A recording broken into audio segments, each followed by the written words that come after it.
Assalamualaikum warahmatullahi wabarakatuh. Kita ketemu lagi di Kusnun Kakek YouTube Omah Tani Agroforestry. Pagi ini kita kena jadwal panen di kebun Solo. Nah, ini tanaman sudah umur sekitar 16 tahun. Jadi 16 tahun kondisinya seperti ini.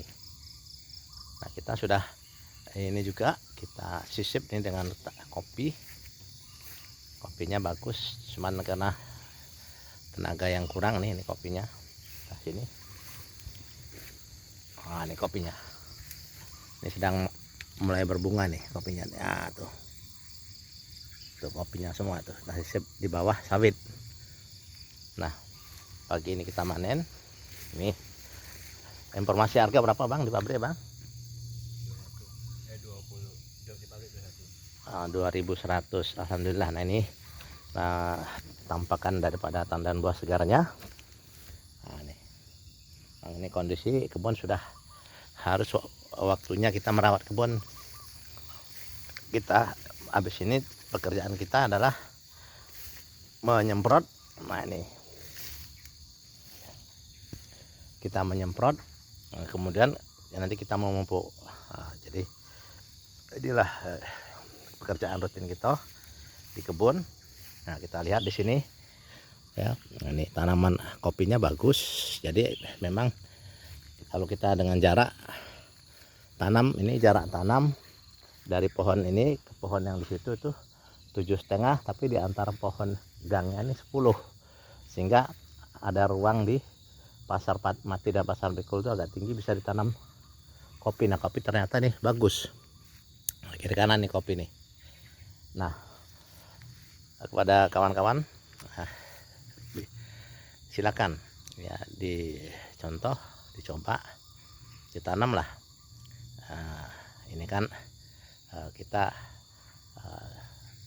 memanfaatkan ruang yang kosong ini supaya ada hasilnya. Tapi ini karena kebetulan lagi mulai berbunga nih, jadi nanti buah puncaknya sekitar 2-3 bulan ke depan lah baru nampak, kawan-kawan semua. Nah, kita dalam bertani ini mesti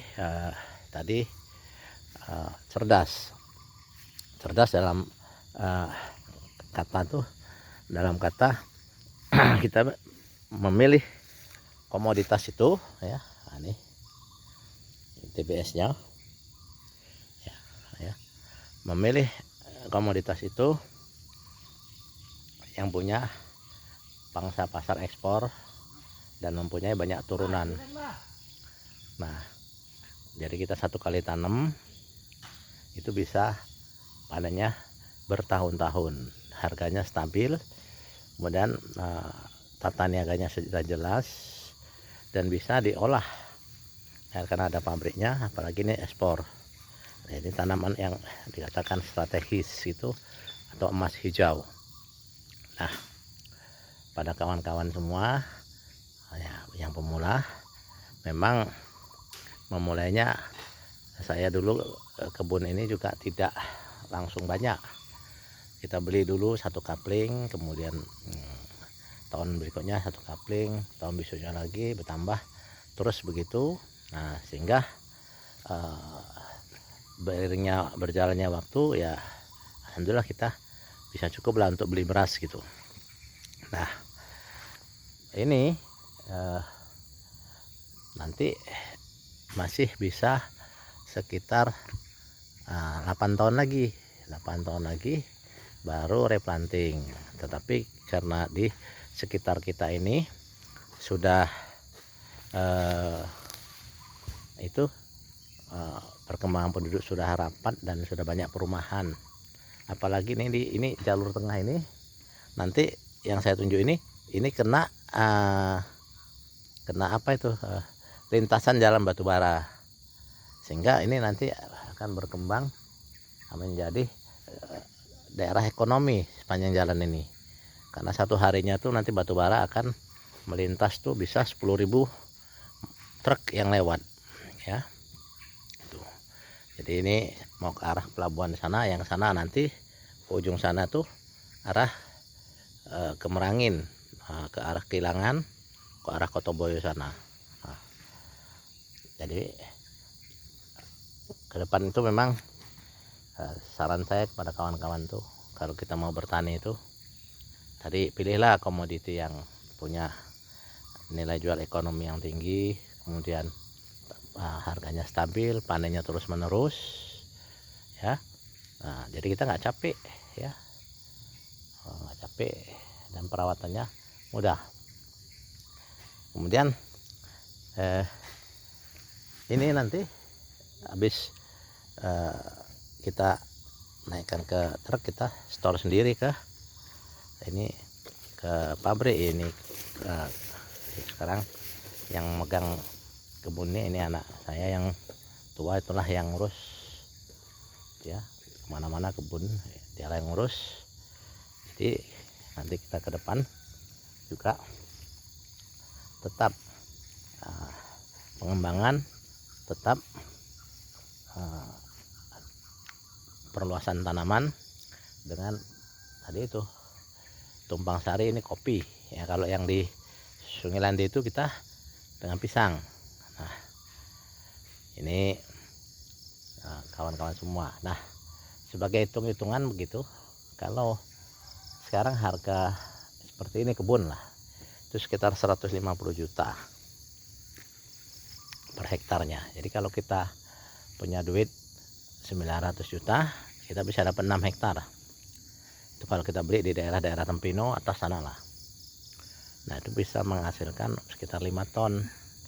Nah, 5 ton tadi dengan harga 21 kan sekitar hampir 11 juta itu.